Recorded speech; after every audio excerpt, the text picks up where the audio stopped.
Oh, there we are. There we are. There we are. There we are. Hello, everybody, and welcome back. It's been a while. This is Mike from Mike's Magic Resto Detailing and Paint Enhancement here in Sharpsburg, Georgia. It's been a while since I was on, simply because I had some medical issues which prohibited me from doing any detailing or that kind of work. So you can see Sally for the moment is sitting in the garage. She's pretty clean. I managed to keep her clean with the rinseless wash during this, but here we go. My new project. It's a light duty one, cleared to do light duty stuff, no heavy lifting, buffing, and all that kind of stuff. But this one is a 2009 Toyota Camry hybrid. Belongs to a regular customer of mine who normally brings me lots of classic vehicles to do a lot of work on. He's a collector flipper, but this one, as I remember, belongs to a relative who has taken ill and has been for a couple of years and unable to drive. So what I'm told, therefore, is this car has sat outside for all that time and has not been washed or cleaned in any way in a couple of years. Oh boy. This is what I call a budget detail. I don't know if you guys can see all that. Ooh, Lord have mercy. In the camera here with this sunlight, I can't tell what y'all are seeing and what you're not, because the light's just washing out my screen. I can't see what y'all are seeing. But hopefully y'all can see it's pretty dadgum dirty. Probably one of the dirtiest vehicles I've done to date. And you can see all that junk on the windshield. Oh man. And he will be putting his car up for sale when I get done with it. Seems like a pretty solid car. I know he's done some mechanical stuff to it. Ooh-wee. Look at all that, would you? Man. Look at that glass. Holy cow. That is very bad, very bad. All the dirt has run down and streaked the paint. You can see the mirrors are hammered as usual. Wheels and tires are pretty yucky. Holy moly, look at all that, would you? Oh man. I've got to do the interior on this one also. We'll take a look at that in a little while. This is what I call a budget detail, which I don't normally do. But due to the fact that I can't do the heavy lifting stuff right now, and he's a regular customer and he's also a friend, this one has turned into kind of a favor for him as much as a money thing. And for some reason, this side's a lot cleaner than the other side. I'm not sure why that is, but the glass is still pretty nasty. Ooh, look at that roof and that sunroof, would you? Holy moly. Something has impacted that mirror board there. There'll be absolutely nothing I can do about that. He wants me to spiff up the engine bay a little bit. As you can imagine, in a 2009 vehicle, it's kind of nasty. We're going to spiff it up a little bit, make it look a little better. That'll be the first thing I do, is the engine bay.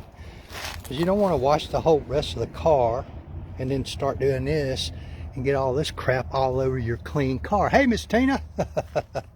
And as you might expect, lots of bugs and da-da-da-da-da all over the front end. The headlights are kind of crappy.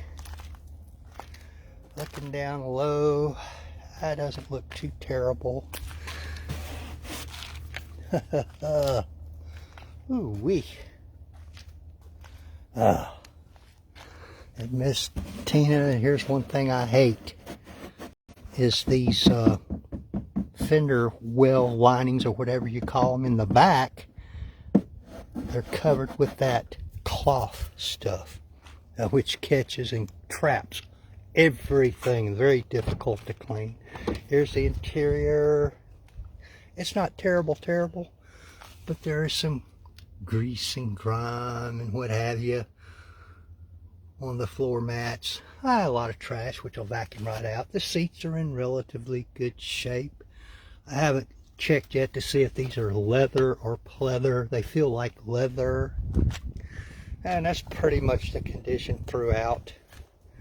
This car, I think it's got over 100,000 miles on it.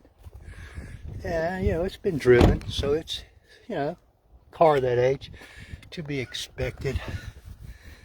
My plan here, Tina, is, as I said, I'm going to do the engine bay first. Just kind of clean it up a little bit, make it look halfway presentable. No in-depth detail because the budget doesn't allow. And then on this car, I'll do a pre-rinse first with the pressure washer, and then follow up with the foam cannon and some real strong strip soap. Try to strip as much of that junk off of there as I can. I'll start with the wheels and tires, of course, first, after the engine bay, for the same reasons, and then I'll jump onto that, and then I'll do a contact wash, there again with a high pH rated soap, so that it will strip as much gunk off this car as possible. If I were to use any of those retail level soaps that you buy anywhere around town, all of them are the same. They're all pH balanced or pH neutral, and they will not remove this stuff. Will not. They're not strong enough, none of them. So if you've got a car that's this dirty, ooh-wee, you're going to have to strip wash it if you're going to have any modicum of success. And then after that, we'll see where we're at on time, and we'll see what it looks like. We'll follow it up with a high quality sealant of some sort to put some kind of protection on it and put some gloss and shine back into it. Oh man, ooh-wee, look at that trunk deck, would you? Pretty bad, Miss Tina. That rear glass is bad. Everything is pretty bad on this car, just because it's been neglected for such a length of time due to necessity. You can see it's already got a handicapped tag on it, and I'm told the owner is unable to drive and has no use for this car anymore. So it is going up for sale, Miss Tina. This is a solid little car, Toyota Camry hybrid. I don't know what kind of gas mileage these things get, but I would imagine it's pretty good. It's in, other than just being dirty, it's in good shape. And I know he's done some mechanical work to it, because he is a mechanic, and he has a mechanic that works for him on his classic cars and such. So it should be a pretty good buy. If y'all are interested, you know, reach out to me and I will put you in touch with this customer. And when I get done, it'll have a touch of Mike's magic on it. Thank y'all so much for dropping by. It's so good to be back at work. I'm telling you, after a month or better of inactivity, it was driving me nuts. So I decided to take in a few of these little easy projects. Like I say, they're kind of a light lifting thing. Nothing too in-depth on this thing, but we shall see. You know, like, share, tag, subscribe, follow, and all that stuff. And so you can catch the next installation on this vehicle and kind of see how it turns out. Thanks for dropping by, Miss Tina. I appreciate it. And everybody else, thank y'all. Bye now.